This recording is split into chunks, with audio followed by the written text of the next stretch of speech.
The metal corridors of Kepler Station buzzed with angry voices. 3 different alien species had been arguing for months about who owned the rights to mine a field of valuable asteroids. The talks were going nowhere fast.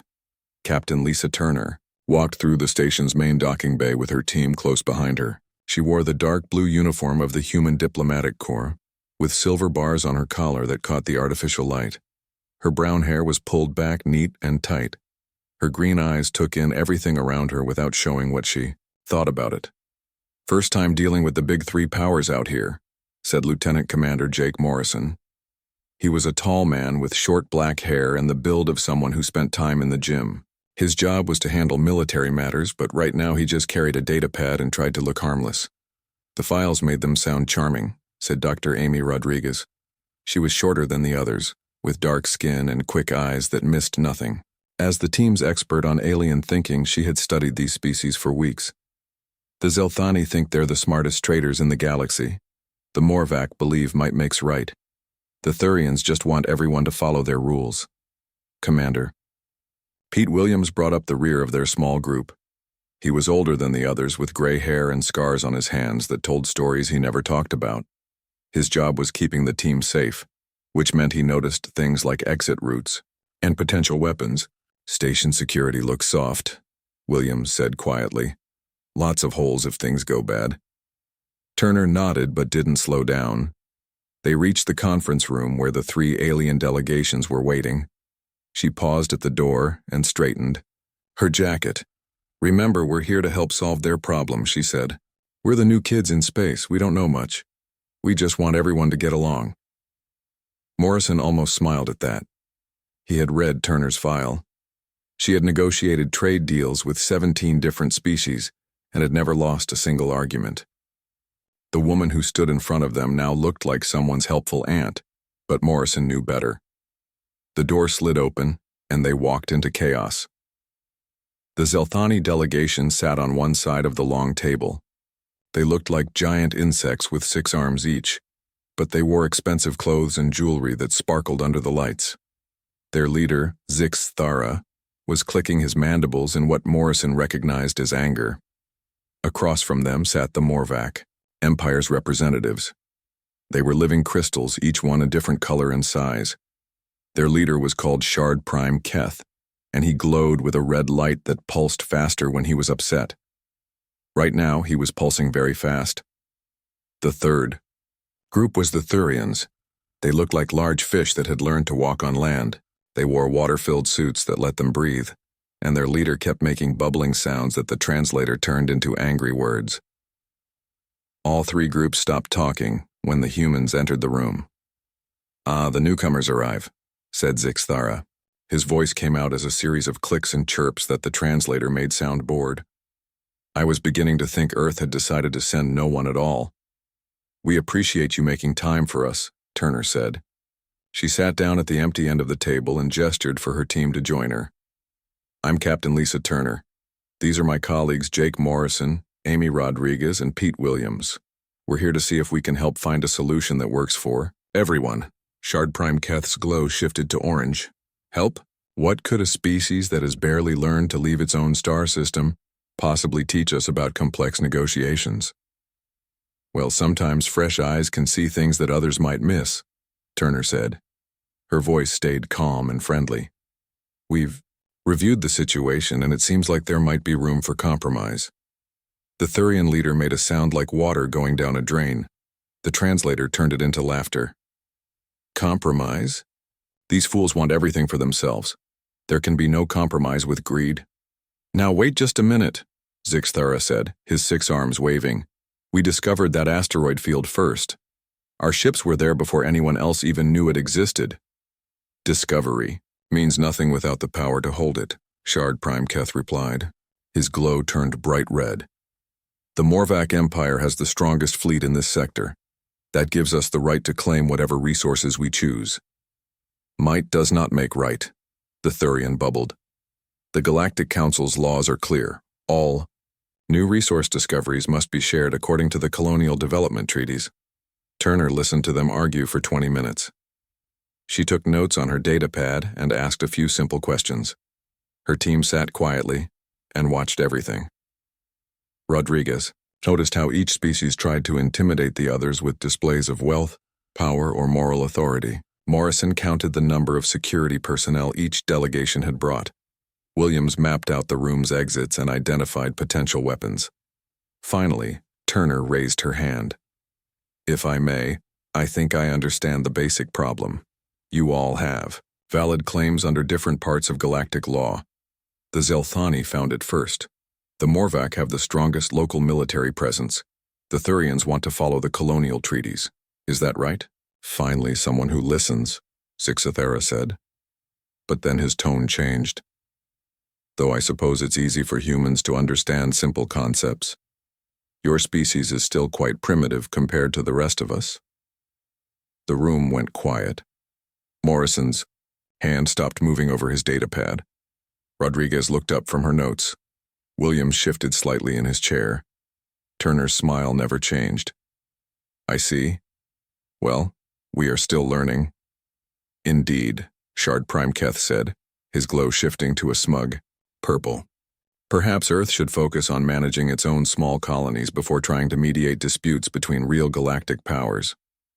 "That's good advice," Turner said. She made another note on her pad. "We'll certainly keep that in mind." The negotiations continued for another hour, but they went nowhere. Each species stuck to their position and refused to consider any compromise. Turner asked more questions and took more notes, always polite and friendly. Then Dr. Rodriguez stood up to present some research data she had prepared.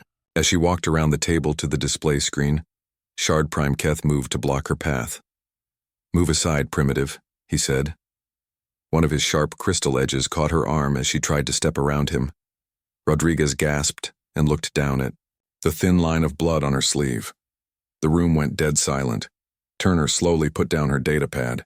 She looked at the cut on Rodriguez's arm, then at Shard Prime Keth, then back at her injured teammate. "Amy, are you all right?" she asked. "It's just a scratch, Captain," Rodriguez said. Turner nodded and made one final note on her pad. When she looked up, her smile was still there, but something had changed in her eyes. "I see," she said quietly. "Well, this changes things considerably." Captain Turner stood up slowly and gathered her datapad with careful movements. Her three teammates watched her face, reading signals that the aliens completely missed. "I think we need to take a short break," Turner said to the room. Her voice was still calm and professional. "Perhaps 24 hours would give everyone time to think about what we've discussed today." Zixthara clicked his mandibles in what sounded like laughter. "Yes, run back to your little ship and call your superiors. Maybe they can send someone more qualified to handle real negotiations." "That's exactly what I plan to do," Turner replied. She helped Rodriguez wrap a bandage around her cut arm. "We'll reconvene tomorrow at the same time. Thank you all for your patience with our inexperience." The three alien delegations watched the humans leave the conference room. As soon as the door closed behind them, the aliens began celebrating. "Did you see how they ran?" Shard Prime Keth pulsed with bright, yellow light. "Humans are even weaker than I expected. They'll probably withdraw from the negotiations entirely," the Thurian leader bubbled. "One little scratch and they panic like children." "Good," Zixthara said, polishing one of his jeweled bracelets. "We don't need primitive mammals telling us how to conduct galactic business." But the humans were not panicking. They walked calmly through the station corridors back to their ship, the HDC vessel Peacekeeper. It was a mid-sized cruiser that looked unremarkable from the outside. Most species assumed it was just a transport ship with some basic defensive weapons. Once aboard, Turner gathered her team in the ship's main briefing room. She sat down at the head of the table and looked at each of her officers. "Opinions?" she asked. "They're idiots," Morrison said bluntly. "Arrogant, short-sighted idiots who think being loud makes them strong." "Agreed," Rodriguez said, touching her bandaged arm. "They have no concept of human psychology. They see restraint as weakness instead of choice." Williams leaned back in his chair. "Their security is terrible. Station defenses are minimal. If this was a military operation, we could take the entire place with one squad." Turner nodded. Jake, I need you to pull up everything we have on their home systems. Military strength, trade routes, defensive positions, economic dependencies, full strategic analysis. Morrison grinned. Already started, Captain. Want me to include their client species and trading partners? Everything, Turner confirmed. Amy, I need detailed psychological profiles on each delegation leader. What makes them angry, what scares them, what they value most. Find their pressure points. On it, Rodriguez said. I also want to review their species' historical conflicts, how they've handled disputes in the past. Good thinking, Pete. I need you to map out the station systems, security protocols, communication networks, power grid, life support, everything, Williams. Smiled the way he always did when given an interesting challenge. How detailed do you want this map? Detailed enough that we could shut down anything we wanted to shut down, Turner said. Purely theoretical, of course. Of course, Williams agreed. Turner activated the ship's communication system. Computer, open a priority channel to Earth Command, Admiral Blake's office. The holographic display flickered to life, showing the stern face of Admiral Susan Blake. She was an older woman with silver hair and eyes that missed nothing. Behind her, the humans could see the busy command center of Earth's military headquarters. Captain Turner, Blake said, I wasn't expecting to hear from you so soon. Problems? You could say that, Admiral. The negotiations have hit a snag. The alien delegations seem to believe that humans are too primitive to be taken seriously. One of them physically assaulted Dr. Rodriguez. Blake's expression didn't change, but her voice got colder. I see. What's your assessment of the situation? They're testing us, Admiral, seeing how much disrespect we'll tolerate before we respond. They think we're weak because we haven't started shooting yet. And what's your recommendation? Turner was quiet for a moment. We're still in the diplomatic phase, Admiral, but I think it's time to show them what human diplomacy actually looks like when we're not trying to be nice. Rules of engagement? We're still being civil, Admiral. Blake nodded slowly. Understood. You have full discretionary authority, Captain. Do whatever you think is necessary to resolve this situation. Thank you, Admiral. We'll handle it from here. The communication ended. Turner looked around the table at her team. You heard the Admiral. We have full authority to handle this our way. Let's get to work. For the next 18 hours, the crew of the Peacekeeper worked with quiet efficiency. Morrison pulled up classified military files on all 3 alien species. He mapped their fleet positions, identified their key strategic assets, and calculated exactly how long it would take human forces to reach their most important systems. Rodriguez dove into psychological profiles and cultural studies. She found the triggers that would make each species panic, the threats that would keep them awake at night, and the precise words that would make them understand they had made a terrible mistake. Williams did something that looked like routine, maintenance on the ship's systems, but was actually much more interesting. He sent out diagnostic signals that happened to probe the station's security networks. He ran system checks that accidentally mapped out every important computer system. On Kepler Station, Turner coordinated everything from her command chair. She sent coded messages to other human ships in the sector, reviewed intelligence reports, and made several more calls to Earth Command. Meanwhile, the aliens were having their own meetings. The Galactic Council had a betting pool running on how quickly the humans would give up and go home. Most species had put their money on less than 48 hours. Humans are too emotional, one delegate said. They'll never be able to handle real galactic politics. They're too young as a species, another agreed. They don't understand how things really work out here. But some of the older, more experienced species were starting to notice small changes. Human merchant ships that normally traveled through certain trade routes were suddenly taking longer paths. Several human-operated communication relays were reporting technical difficulties that seemed to affect specific alien networks. 3 human colonies near strategic jump points had announced routine military exercises. The exercises involved an unusually large number of warships for what was supposed to be basic training. Captain Turner received reports of these activities with quiet satisfaction. She never gave direct orders for any of them. She simply sent Out routine communications that happened to mention the current diplomatic situation. The human military and civilian networks did the rest. Captain, Morrison said, looking up from his analysis. I've got complete strategic assessments on all 3 species. Want to know something interesting? Tell me. The Zelthani Consortium controls most of the trade routes in this sector, but 60% of their cargo has to pass through human-monitored space. The Morvac Empire talks tough, but their communication network depends on human-built relay stations. The Thurians import food from 12 different worlds, and 7 of those worlds are human colonies. Turner smiled.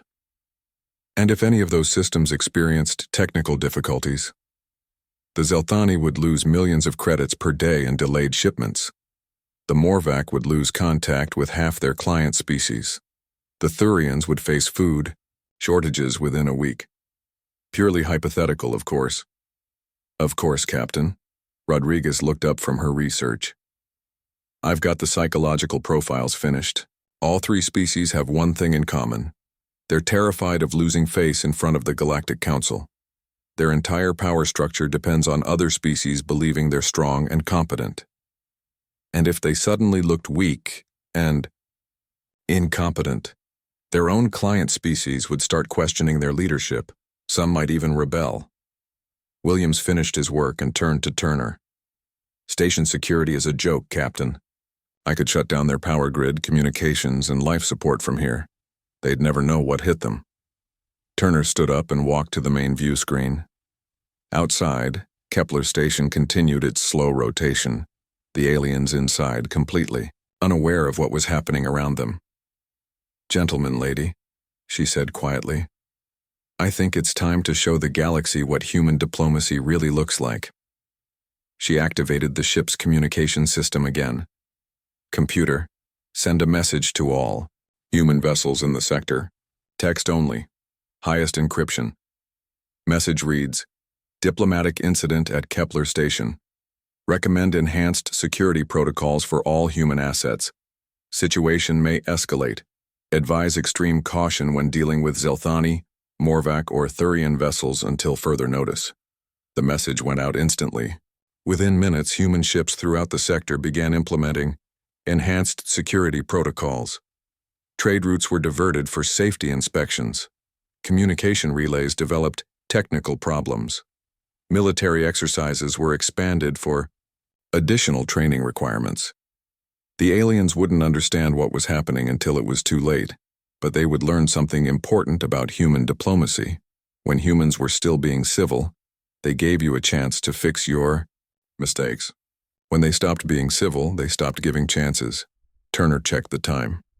16 hours until the next negotiation session. Get some rest, everyone, she told her team. Tomorrow is going to be a very interesting. The next morning, Captain Turner walked into the conference room exactly on time. She carried the same datapad as before, wore the same professional smile, and greeted everyone with the same polite words. To the aliens, it looked like nothing had changed. But Morrison noticed the way Turner's eyes moved around the room, cataloging every detail. Rodriguez saw how Turner's fingers tapped a specific rhythm on her datapad, the same rhythm she used when she was about to spring a trap. Williams recognized the slight shift in Turner's posture that meant she was ready for trouble. The 3 alien delegations sat in their same seats from yesterday. They looked relaxed and confident. Zixthara was polishing his jewelry again. Shard Prime Keth glowed with a smug blue light. The Thurian leader bubbled softly to himself in what sounded like humming. Good morning, everyone, Turner said as she sat down. I hope you all had time to think about our discussion yesterday. We did, Zixthara said, clicking his mandibles in amusement. And we've decided that this matter is too complex for such a young species to understand. Perhaps you should leave the negotiations to the adults. That's very generous of you, Turner replied. But actually, I think I have a solution that might work for everyone. She activated her datapad and projected a holographic display above the table. Numbers, charts, and diagrams filled the air between them. The aliens leaned forward to look, their confidence wavering slightly. This is what I call the human solution, Turner said. The asteroid field gets divided into 3 equal sections. one for each of your species. Each section contains roughly the same amount of valuable minerals, so no one gets cheated. The hologram showed the asteroid field split into neat thirds, with shipping lanes and processing stations marked clearly. The Zelthani get exclusive trading rights for the first 5 years, since you found it first. The Morvac get to provide security for all 3 sections, since you have the strongest fleet. The Thurians get to manage the mining operations according to Galactic Council laws, since you care most about following the rules. Turner gestured to different parts of the display. Everyone gets what they want most. Everyone makes money. No one has to fight. And humans get a small administrative fee for setting up the system and keeping it running smoothly. The aliens stared at the hologram in silence. The plan was brilliant, it was fair. It gave each species their main priority while solving the resource dispute completely. This is actually reasonable, the Thurian leader admitted, his bubbling voice sounding surprised.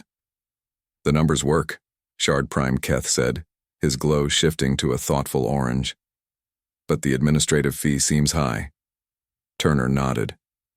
We can negotiate that detail. The important thing is that everyone wins. For a moment, it looked like the negotiations might actually succeed. Then Zixathara spoke up. Wait, he said, his 6 arms waving dismissively. Why should we accept any plan from humans? You're barely evolved enough to understand basic mathematics. We should create our own solution. That's certainly your choice, Turner said. Her voice stayed calm and friendly. But this offer has a time limit. Time limit? Shard Prime Keth's glow flared brighter. You don't get to set time limits for us. We'll take as long as we want. To consider this. Of course, Turner agreed. But I should mention that this is our final offer. If you prefer to create your own solution, we'll respect that decision and withdraw from the negotiations. The Thurian leader made a sound like water boiling. You can't just withdraw. The Galactic Council asked Earth to mediate this dispute. And we tried, Turner said. But if our help isn't wanted, we won't force it on anyone. Zixathara stood up, his expensive clothes rustling. Good. We don't need primitive mammals telling us how to run our business anyway. I understand, Turner said. She started packing, up her data pad. We'll prepare to leave Kepler Station within the hour. That's when Shard Prime Keth made his second big mistake. As Turner stood up to leave, he moved to block her path, just like he had done to Rodriguez the day before. You think you can come here and insult our intelligence with your simple-minded plans? He said, his crystalline body glowing angry red. Humans are nothing but jumped-up apes who barely learned to use tools. Turner looked up at the crystal being, her green eyes showing no emotion at all. Please step aside. Make me, Shard Prime Keth said. He pushed against Turner's shoulder with one of his sharp edges, leaving a small cut in her uniform jacket. The room went dead quiet. Morrison's hand moved toward his sidearm, but Turner gave him a look that stopped him cold. Rodriguez gripped, her datapad so tight her knuckles went white. Williams shifted his weight, ready to move. Turner looked down at the tear in her jacket, then at the small spot of blood on her shoulder. She reached up and touched the cut with one finger, examining the red stain. Commander Williams, she said in a voice that sounded like winter. Please add assault on a diplomatic representative to our incident report. Yes, Captain, Williams replied. He was already typing on his datapad. I believe that constitutes what Earth Command classifies as a significant escalation, Turner continued. She dabbed at the cut with a tissue, never taking her eyes off Shard Prime Keth. The aliens began laughing. To them, the humans looked weak and helpless. One tiny cut, and they were already talking about filing reports. Escalation? Zixathara clicked, with amusement. What are you going to do, file a complaint with the Galactic Council? Send us a strongly worded letter? Oh no, Turner said quietly. We'll handle this ourselves. She gathered her materials with the same mechanical precision she had used the day before. Every movement was controlled and deliberate. We'll be departing Kepler Station within the hour, she announced to the room. This matter will now be transferred to the appropriate human authorities. The way she said appropriate human authorities made Morrison suppress a grin. He knew exactly what that meant. Transfer it to whoever you want. Shard Prime Keth pulsed with confident purple light. It won't change anything. You're absolutely right, Turner agreed. It won't change anything for you. But I'm afraid it changes quite a lot for everyone else. She paused at the conference room door and turned back to face the three delegations. I do want to thank you for this experience, she said. It's been very educational. We've learned so much about how galactic politics really works. There was something in her tone that made the Thurian leader's gills flutter nervously, but the other two species were still too confident to notice. Good, Zixthera said. Maybe now you'll understand that humans aren't ready for real diplomacy. Oh, we understand perfectly, Turner replied. The question is whether you understand what happens next. She walked out of the room with her team following behind her. The door slid shut with a soft hiss, leaving the aliens alone with their celebration. Did you see how they ran? Shard Prime Keth glowed with triumphant yellow. Just like yesterday. One little push and they panic. Pathetic, Zixthera agreed. And they call themselves diplomats. But the Thurian leader was quiet. Something about Turner's final words bothered him, though he couldn't say exactly what. Meanwhile, the humans walked calmly through the station corridors toward their ship. They passed other species going about their daily business, completely unaware that the galaxy was about to change. Captain, Morrison said quietly, should I alert the fleet? No need, Turner replied. They already know. The economic sanctions? Rodriguez asked, already in motion. Have been since yesterday. William smiled his dangerous smile. How long do you think it'll take them to figure it out? Turner checked her watch. The Zelthani should start feeling it in about 6 hours. The Morvac will notice within 12. The Thurians might take a full day, but they'll get there. They reached their ship and boarded quickly. As the Peacekeeper undocked from Kepler Station, Turner sent one final message to the aliens. Thank you again for your hospitality. We hope you find a solution that works for everyone. Please don't hesitate to contact us if you need any assistance in the future. The message was polite, professional, and absolutely terrifying if you knew how to read between the lines. As their ship pulled away from the station, Turner sat in her command chair and opened a communication channel to Earth Command. Admiral Blake, she said when the hologram appeared. Phase 1 is complete. The diplomatic solution has been rejected, requesting permission to proceed to Phase 2. Blake's stern face showed the slightest hint of a smile. Permission granted, Captain. Show them what human diplomacy really means. With pleasure, Admiral. Turner closed the channel and turned to her crew. Gentlemen, lady, I believe it's time to stop being civil.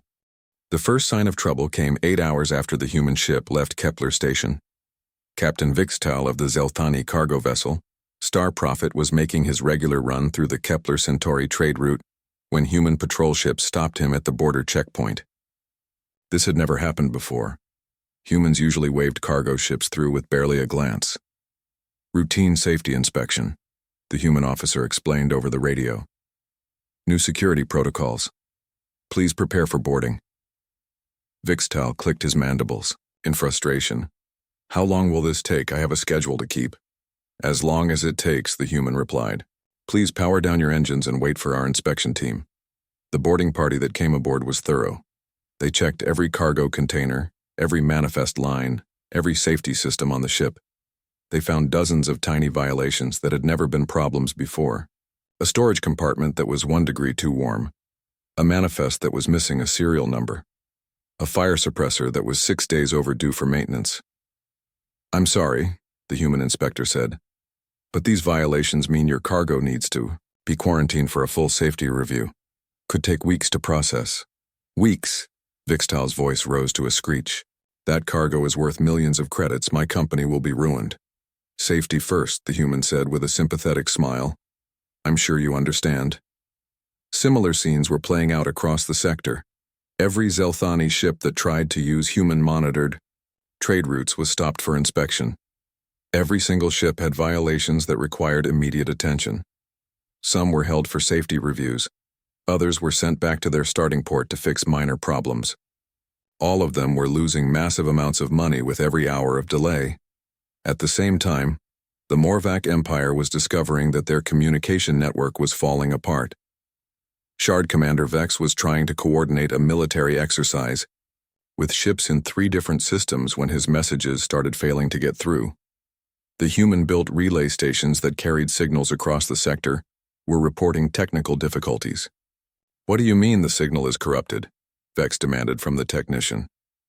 "The relay station in the Tau system is reporting massive interference," the technician explained. "They're trying to fix it, but their human technical staff says it could take days. Use the backup relay. That one's down too, some kind of software bug. The humans are working on it." "What about the commercial relays?" "All having the same problems, something about incompatible frequency updates." Vex's crystalline form pulsed with angry red light. Without communications, he couldn't coordinate anything. His ships were scattered across 3 systems with no way to talk to each other. Worse, client species that depended on Morvac protection were starting to panic as their distress calls went unanswered. The Thurian Republic was facing their own crisis. Admiral Depthsinger received an urgent message from their agricultural colonies about human research vessels appearing in their space. "How many ships?" Depthsinger asked through his water-filled communication tank. 12 so far," came the reply from Thurian Colony 7. "They claim to be conducting oceanic mineral surveys, but these are obviously military vessels. They have weapon signatures that our sensors can detect." "What are they doing?" "They're scanning our ocean floors, mapping our underwater cities, and taking samples from our kelp farms. When we asked them to leave, they said they had legal survey permits from the Galactic Council." Depthsinger's gills fluttered with worry. Human ships studying Thurian ocean worlds could only mean one thing: invasion planning. But the permits were technically legal, even if everyone knew they were fake. "Send protests to the Galactic Council," he ordered. "We tried. The communication array is down. Some kind of technical problem with the human-built components." By the second day, all 3 alien species were in serious trouble. The Zelthani Consortium was losing 50 million credits per day in delayed shipments. Their trade partners were canceling contracts and looking for other suppliers. Some of their own cargo captains were threatening to quit, rather than deal with the constant inspections. The Morvac Empire had lost contact with half their client species. Without communication, they couldn't respond to threats, coordinate defenses, or collect tribute payments.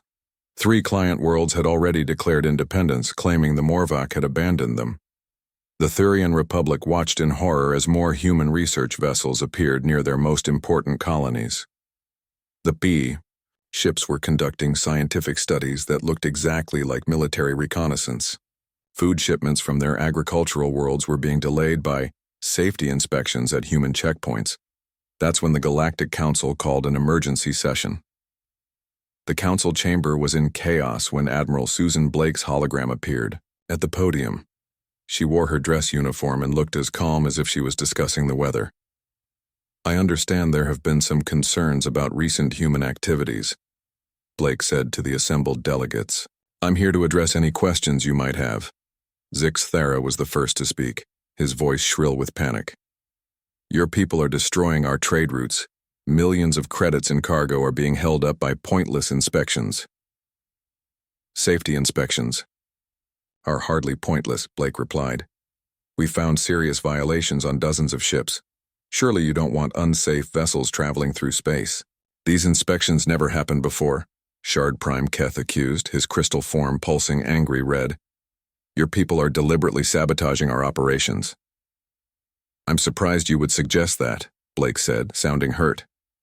"Humans have always taken safety seriously. Perhaps previous inspections were too lax."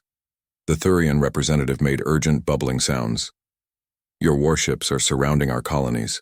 This is an act of aggression." "Warships?" Blake looked confused. "I think there's been a misunderstanding. Those are scientific research vessels conducting important oceanic studies. I'm told the research could lead to major breakthroughs in underwater agriculture." "Those are military vessels poorly disguised as research ships," the Thurian insisted. Blake's expression hardened slightly. "Are you calling the Human Scientific Foundation liars?" That's a serious accusation. Other species in the council chamber began murmuring among themselves. Some of them were starting to understand what was happening, but they weren't sure how to respond. "What do you want?" Zixthara finally asked, his 6 arms trembling with rage. "Want?" Blake looked genuinely puzzled. "We don't want anything. We're simply conducting our normal business activities with enhanced safety protocols." This started right after your diplomats left Kepler Station, Shard Prime Keth said. "Don't pretend there's no connection." Blake's face went cold. "Oh, you mean the incident where your representatives physically assaulted members of the Human Diplomatic Corps? Twice." The council chamber went quiet. Many species hadn't heard the full details of what happened during the negotiations. "Our diplomats went to Kepler Station in good faith to help resolve a dispute," Blake continued. "They offered a fair solution. That would have benefited everyone. Instead, they were insulted, dismissed, and physically attacked. It was just a minor scuffle," the Thurian delegate protested. "Minor?" Blake's voice could have frozen hydrogen. "You drew blood from a diplomatic representative. In human culture, that's considered an act of war." The chamber erupted in shocked voices. Several species had never heard humans use the word war before. Blake raised her hand for silence. "But we're not at war. We're still trying to resolve this diplomatically. That's why we're conducting enhanced security measures to protect human interest while we evaluate the situation." "Enhanced security measures?" Zixthara's voice was barely controlled. "You're destroying our economies." "I'm sorry you see it that way," Blake said. "But human safety is our top priority.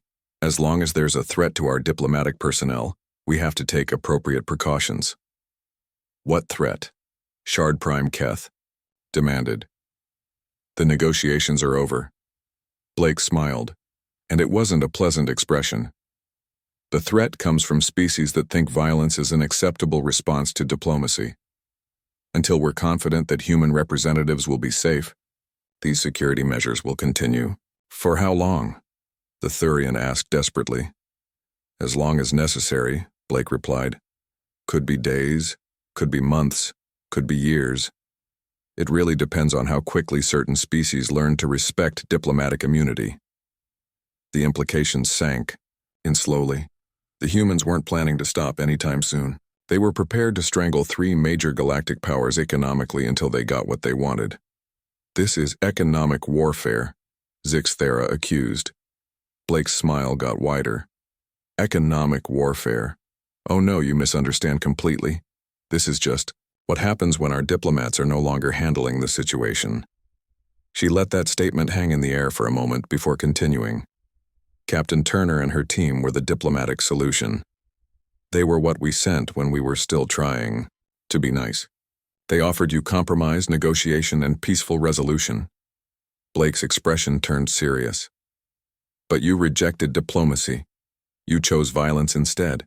So now you get to deal with the people we send when we're not being diplomatic anymore."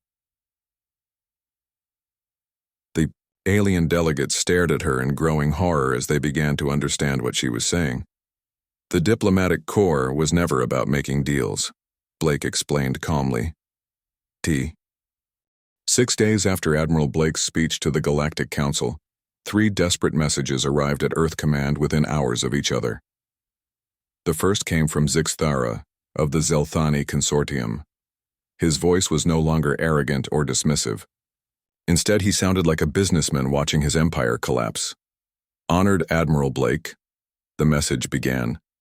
"The Zelthani Consortium wishes to express our sincere regret for any misunderstandings that may have occurred during recent negotiations. We would very much like to resume diplomatic discussions with Captain Turner at her earliest convenience." The second message came from Shard Prime Keth of the Morvac Empire. His crystalline form pulsed with dim, defeated colors as he spoke. "Admiral Blake, the Morvac Empire acknowledges that certain incidents at Kepler Station may have been handled improperly. We formally request the immediate return of Captain Turner to continue negotiations under whatever terms Earth deems appropriate." The third message was from the Thurian Republic's Admiral Depthsinger. His voice bubbled with barely controlled panic. "Admiral Blake, The Thurian Republic wishes to apologize for any offense given to human diplomatic personnel. We urgently request Captain Turner's return to resolve the asteroid mining dispute.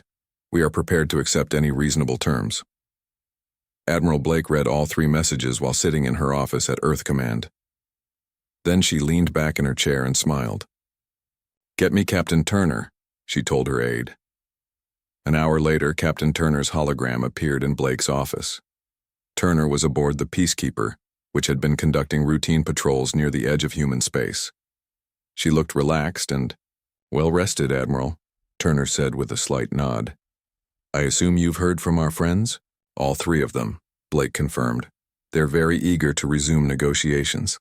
Funny how a week of economic pressure can change attitudes. Should I return to Kepler Station?" "Absolutely. But Turner..." Blake's smile turned cold. "The situation has changed. They rejected our diplomatic solution. They chose violence over negotiation. They need to understand that actions have consequences." "Understood, Admiral. New terms? Much less generous than your original proposal. And they pay reparations for the assault on diplomatic personnel. Make it clear that this is what happens when people attack human diplomats." "It will be my pleasure, Admiral." 2 days later, Captain Turner walked back into the same conference room at Kepler Station.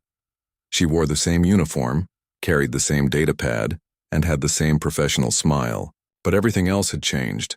The 3 alien delegations were already waiting for her. They sat quietly in their chairs, looking like students who had been called to the principal's office. Gone was the arrogance and dismissive attitude from their first meeting. Instead, they watched Turner with the careful attention of people who had learned to fear what they didn't understand. "Good morning," Turner said as she sat down. "I understand you wanted to resume our discussions." "Yes," Sixthera said quickly. His 6 arms fidgeted nervously with his jewelry. "We've reconsidered your previous proposal. It was very reasonable." Turner shook her head sadly. "I'm afraid that offer has expired. The situation has changed considerably since our last meeting." "Changed how?" Shard Prime Keth asked. His crystal form pulsed with worried orange light. "Well, there was the matter of the physical assault on diplomatic personnel," Turner said calmly. "Earth Command takes such incidents very seriously. It requires a complete reevaluation of our relationship with the involved parties." She activated her datapad and projected a new holographic display. The numbers and charts that appeared made all 3 aliens lean forward with growing alarm. "This is our new proposal," Turner announced. "The asteroid field will be administered entirely by human authority. The Zelthani Consortium will receive a 15% share of profits in exchange for providing shipping services. The Morvac Empire will receive 10% for security services. The Thurian Republic will receive 8% for regulatory compliance. But that's less than half of what we would have gotten under your original plan." The Thurian delegate protested. "That's correct," Turner agreed. "The original plan was a diplomatic solution offered in good faith. Since that was rejected, this is a post-incident settlement." "Post-incident?" Zixthara's voice rose in pitch. "What incident?" "Nothing happened." Turner touched the small scar on her shoulder where Shard Prime Keth had cut her. "Dr. Rodriguez and I both required medical treatment after being physically assaulted during diplomatic proceedings. Earth Command considers this a serious breach of galactic law." "It was just a scratch," Shard Prime Keth said weakly. "Physical violence against diplomatic representatives is an act of war under human law," Turner replied. "The fact that we're still offering any settlement at all shows remarkable restraint on Earth's part." The aliens exchanged panicked looks. They were learning that humans had very different ideas about proportional response than other species. "There's also the matter of reparations," Turner continued. "Earth Command requires compensation for the medical treatment of our personnel, the cost of enhanced security measures, and the economic disruption caused by the incident." She gestured to a new section of the holographic display. The numbers were staggering. 50 million credits, the Thurian delegate read in a whisper. "Each," Turner clarified. 50 million per species, to be paid over the next 5 years. "That's impossible," Zixithera said. "We can't afford that kind of payment." Turner shrugged. That's unfortunate. Of course, if you prefer not to accept this settlement, we can always continue with the current security arrangements indefinitely.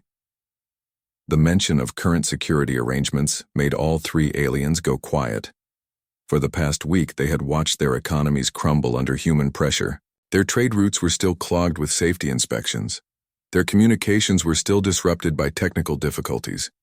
Their colonies were still being studied by human research vessels. What guarantee do we have that you'll end the security measures if we accept this deal? Shard Prime Keth asked. You have my word as a representative of the human diplomatic corps, Turner said solemnly. Once this agreement is signed and the first reparation payments are made, all enhanced, security protocols will be lifted immediately. The aliens huddled together for a private conference. They spoke in hushed voices and made urgent gestures. Finally, they turned back to Turner. We accept your terms, Zixthera said. He sounded like a man agreeing to his own execution. Excellent, Turner said. I'll have the contracts prepared within the hour. As she gathered her materials, the Thurian delegate asked a question that had been bothering him for days. Captain Turner, may I ask you something? Of course. Are all human diplomats? Like you? Turner paused and looked at the three alien representatives. They sat hunched in their chairs, defeated and fearful. A week ago, they had been arrogant galactic powers who dismissed humans as primitive newcomers. Now they were begging for mercy. Oh, no, she said with genuine warmth in her voice. We're the nice ones. We're who they send when they're still being civil. The aliens stared at her in horrified silence as the implications sank in. You see, Turner continued, the human diplomatic corps exists to solve problems peacefully. We offer compromise, negotiation, and fair deals. We are what Earth sends when we're trying to avoid more direct solutions. She smiled the same professional smile she had worn since their first meeting. But when diplomacy fails, when violence is chosen over negotiation, when our representatives are attacked, she shrugged.